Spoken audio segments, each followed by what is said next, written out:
अस्सलाम वालेकुम नाज़रीन, मैं हूँ रऊफ काजी का दोस्त और मैं हूँ मुजाहिद राजपूत का दोस्त। हमारे पास आज वीडियो है तुर्की के खैरुद्दीन बारबोस की, और ये हैं समंदरों के बादशाह जिन्होंने समंदरों के ऊपर जंग लड़ी और पानी के ऊपर हुकूमत की बाकायदा, और सलीबियों के खिलाफ लड़े, बेहतरीन लड़े। और हमें इसकी हिस्ट्री का नहीं पता, जैसे कि अर्तुगरुल की भी हिस्ट्री का नहीं पता था, उस्मान गाजी की हिस्ट्री का नहीं पता था। इसी तरीके से अब नया शाहकार आने वाला है जिसका जो किरदार जो मिल चुका है या मिलने वाला है, या आई थिंक शूटिंग चल रही है, कुछ हमें मालूमात नहीं है, लेकिन तुर्की वाले यही बता रहे हैं कि इसकी जो शूटिंग है अगेन एंजन नाजदान करेंगे, वही अर्तुगरुल गाजी करेंगे।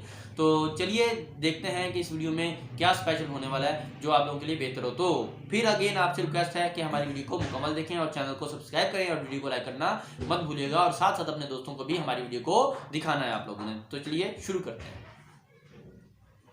दोस्तों, आज हम आपको एक ऐसे किरदार से मुतारिफ करवाते हैं जिसका सफ़र तो बहरी कज़ाक यानी पायरेट के तौर पर शुरू हुआ, लेकिन वो अपनी बहादुरी और जंगी सलाहियतों की वजह से सल्तनत उस्मानिया की नेवी का चीफ एडमिरल बन गया। खैरुद्दीन बारबरोसा 1480 की दिहाई में यूनान के एक जजीरा लेस्बास में पैदा हुआ। इसकी वालिदा कैटरीना एक ईसाई खातून थी, जबकि वालिद का ताल्लुक तुर्क कबीले से था। उसका असल नाम खिजर बिन याकूब था, जबकि खैरुद्दीन उनका लक़ब था जो इन्हें उस वक्त के सुल्तान सुलेमान ने अता किया था। खैरुद्दीन का मतलब है दीन की भलाई। उसने यूरोप में बारबरोसा के नाम से शोहरत पाई, जबकि इतालवी ज़बान में बारबरोसा का मतलब होता है सुर्ख दाढ़ी। तारीख में वो बहिरे रूम का बहरी कज़ाक यानी पायरेट के नाम से जाना जाता था, क्योंकि उसकी सारी ज़िंदगी समुद्रों और जजीरों में जंगें लड़ते हुए गुजरी। खैरुद्दीन को बचपन में समुद्री मुहिम जुई का बहुत शौक था, और इसी शौक ने उसे पहले बहरी कज़ाक और बादशाह सल्तनत उस्मानिया की नेवी का चीफ एडमिरल बना दिया। बारबरोसा शुरू में अपनी कश्ती के साथ मुस्लिम मुहाजिरीन की मदद किया करता और इन्हें स्पेन के ईसाई फौजों से बचाते हुए महफूज मकामात तक पहुंचाता। इसकी बहादुरी और महारत की वजह से इसे समुद्रों का बादशाह भी कहा जाता था। वो इटली से लेकर फ्रांस तक जहां भी जाता, इसका हर एक बंदरगाह पर इज्जत व तकरीम के साथ इस्तकबाल किया जाता। 1503 में जब वो अपनी कश्ती में सफ़र कर रहा था, इसी दौरान ईसाई फौज ने इस पर न सिर्फ हमला किया बल्कि इसकी कश्ती भी अपने कब्जे में ले ली। इसके बाद 1505 में जब स्पेन और पुर्तगालियों ने शुमाली अफ्रीका के मुसलमानों पर हमला किया, तो बारबरोसा ने अपने भाई के साथ मिलकर बहिरे रूम में दुश्मनों के बहरी जहाज़ों को नुकसान पहुंचाते हुए इन्हें वापस जाने पर मजबूर कर दिया। 1516 में जब बारबरोसा और उसके भाई इरुज ने अल्जीयर्स पर हमला किया, तो तुर्कों ने मौके से फ़ायदा उठाते हुए शुमाली अफ्रीका में अपना असर रसूख मजीद गहरा कर लिया। बादशाह तुर्क हुकूमत ने इनकी माली इमदाद करते हुए बारबरोसा को बहिरे रूम का समुद्री गवर्नर और उसके भाई इरुज को अल्जीयर्स का गवर्नर नामजद कर दिया। सल्तनत उस्मानिया के नए आने वाले बादशाह सुलेमान ने बारबरोसा को गवर्नर नामजद किया, जिसके बाद बारबरोसा ने ट्यूनिस को फतह किया। इसकी मुसलसल फतूहात के सिलसिले में सल्तनत उस्मानिया के बादशाह ने बारबरोसा को नेवी का एडमिरल चीफ नामजद कर दिया। बारबरोसा की सबसे बड़ी फतह जो तारीख के सुनहरी हरूफ में लिखी जाती है, वो 1538 में वीनस, जेनेवा, स्पेन, पुर्तगाल, माल्टा और पापिल स्टेट के बड़े इत्तेहाद के खिलाफ लड़ी गई बहरी जंग है, जिसमें बारबरोसा ने दुश्मनों के 300 बहरी जहाज़ों को तबाह किया था।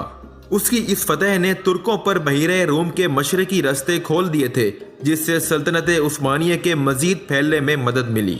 ये बारबरोसा की शुजाअत व बहादुरी ही का नतीजा था कि ट्यूनिस और अल्जीयर्स सल्तनत उस्मानिया का हिस्सा बने। उसे स्पेन के साथ सख्त नफरत थी, क्योंकि स्पेन ने पुर्तगालियों के साथ मिलकर मुसलमानों पर हमला किया था। इसी वजह से स्पेन की कोई भी कश्ती, बहरी जहाज और बंदरगाह बारबरोसा से महफूज न थे।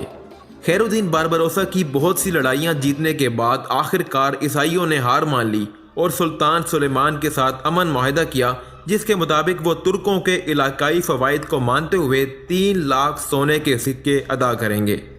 सितंबर 1540 में रूम के बादशाह चार्ल्स पंजम ने सल्तनत उस्मानिया को ज़ेर करने की एक तरकीब सोची और इसे नेवल एडमिरल बनाने के साथ साथ स्पेन के कुछ इलाकों का हाकिम बनने की पेशकश कर दी। लेकिन खैरुद्दीन बारबरोसा ने चार्ल्स की पेशकश को न सिर्फ ठुकरा दिया, बल्कि सल्तनत उस्मानिया के साथ खड़ा रहकर बहिरे रूम में तुर्कों की अज़मत कायम की। वो बहरी जहाज़ों को आसानी से हाईजैक कर लेता था وہ قزاق سے بڑھ کر بہت کچھ تھا۔ وہ سیاسی خیالات کا حامل ماہر جنگجو تھا جس نے یورپ کے سب سے زیادہ طاقتور عیسائی بادشاہ چارلس پنجم کو شکست دے کر سلطنت عثمانیہ کے لیے اہم کردار ادا کیا۔ اس نے اپنی زندگی میں بہت سے جزیرے، بندرگاہیں، بحری بیڑے اور دیگر بحری سامان اپنے قبضے میں لیے۔ اس کی لڑائیوں کا زیادہ تر مرکز اطالوی اور ہسپانوی علاقے رہے۔ 1545 میں سمندروں کے بادشاہ نے سمندر کے نرم پانیوں سے ریٹائر ہو کر استنبول میں سکونت اختیار کر لی۔ 1546 میں اسے موت کے فرشتے نے آ گھیرا اور وہ اپنے خالق حقیقی سے جا ملا۔ جب وہ فوت ہوا تو اس کی مرکت پر واضح الفاظ میں لکھا گیا، یہ فاتح الجیرز اور تیونس کا مقبرہ ہے۔ خدا کا متحرک اسلامی سپاہی کیپٹن خیر الدین باربروسا، جسے خدا اپنی حفاظت میں رکھے۔ باربروسا کی وفات کے کئی سالوں بعد تک ترک بحری بیڑے جب بھی استنبول سے گزرتے وہ باربروسا کو اعزازی سیلیوٹ کر کے اپنی منزل کی جانب رواں ہوتے۔ اس کی زندگی پر غزوات خیر الدین پاشا کے نام سے 5 کتب لکھی گئی جو کہ اس وقت استنبول یونیورسٹی میں موجود ہیں۔ باربروسا خود تو اس دنیا سے چلا گیا لیکن اپنے پیچھے ایک عظیم بحری فوج چھوڑ گیا جس نے بحراؤ کے آنوس سے لے کر بحر ہند تک پانیوں پر مہم جوئی کرتے ہوئے سلطنت عثمانیہ کو وسعت دی۔ تو ناظرین، ویڈیو آپ نے دیکھی، آپ اپنی رائے کا اظہار کمنٹ باکس میں لازمی کیجیے گا۔ بتائیے گا کہ آپ لوگ کو یہ ویڈیو کیسی لگی۔ ہمیں یہ ویڈیو زبردست لگی کیونکہ ہم نے ایک بہترین جو ہمارے مسلمان ایک بہادر جنگجو ہیں باربروس، جس کے بارے میں ہم نے میرا خیال ہے کہ کبھی پڑھا بھی نہیں ہے، اور اب ہمیں پتہ چل رہا ہے تو ہمیں بہترین پتہ چلا کہ سمندروں کا بادشاہ بھی ایک موجود تھا جو کہ سلطنت عثمانیہ کے ساتھ تھا، اور اس پر ہمیں بہت زیادہ خوشی ہے جس نے سمندروں پر راج کیا اور بہترین اپنی کاوشیں جو ہیں سلطنت عثمانیہ کو باقاعدہ دی تو لے گا۔ اور آخری ایک بات، ہم نے لڑکی کو ساتھ نہیں بٹھایا ہوا، چھڑے ملیں گے آپ کو تو ہمارے چینل کو لازمی کائنڈلی یار ہم لوگوں کو سپورٹ کیجیے گا۔ تب تک کے لیے اللہ حافظ۔